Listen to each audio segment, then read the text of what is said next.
Okay, so let us talk about multiplying binomials. So let's stick with our theme of using an x. Let's say I've got a binomial here, x plus 4, and I want to multiply it by another binomial, let's say x plus 8. We can put them in parentheses, parentheses next to parentheses. Now there are two ways of doing this. I'm going to show you both. We have the FOIL method, and we have the smiley face.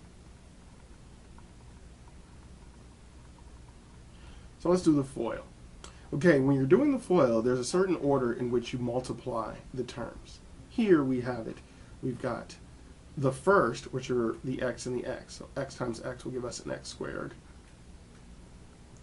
We have the outside terms. We have an x here and an 8 here. 8 times x gives you 8x, and because they're both positive, that's going to give us plus 8x.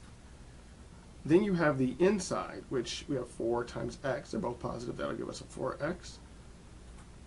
And then we have the last, which is a 4 times an 8, which will give us a 32.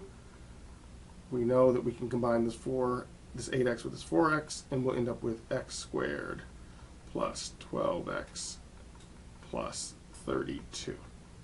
So that is FOIL. And we typically use FOIL when we're solving or trying to simplify a binomial expression that's being multiplied by another binomial. All right, let's come over here. Let's look at that same one, and we'll use the smiley face. Now, FOIL is what I think is commonly taught now. Back when I was in school, we did it through the smiley face. And I prefer the smiley face because I always like to feel that algebra is smiling at me. Okay, so let's first do our eyebrows here. We have x squared, okay?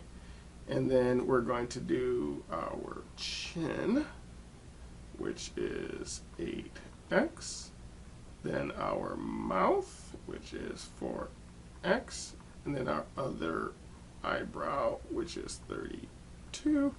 And we end up with the same thing. So that is our smiley face method. We get the same answer, and it really doesn't matter. You know, sometimes people will even put the sections on the smiley face. They'll say, you know, first here, then outside, then inside, then inside, and then last. So you can see the FOIL. But either way, it's fine. So this is how you multiply binomials. You just take them in this term one at a time and use that method. If you're doing a binomial times a trinomial, let's look here. You simply do the distributive property like you normally do. Let's clean that up a little bit. Sometimes I press too hard and end up with extraneous marks. And the distributive property, which you already know, is simply taking every term and multiplying it. So here would be x times each of these terms plus 4 times this, each of these terms, and add them up and combine like terms. And again, this works where you have positive or negative coefficients. This can be a negative, this can be a negative, this can be a negative, this can be a negative. And later on, we're going to discuss special cases. So next, the difference of two squares.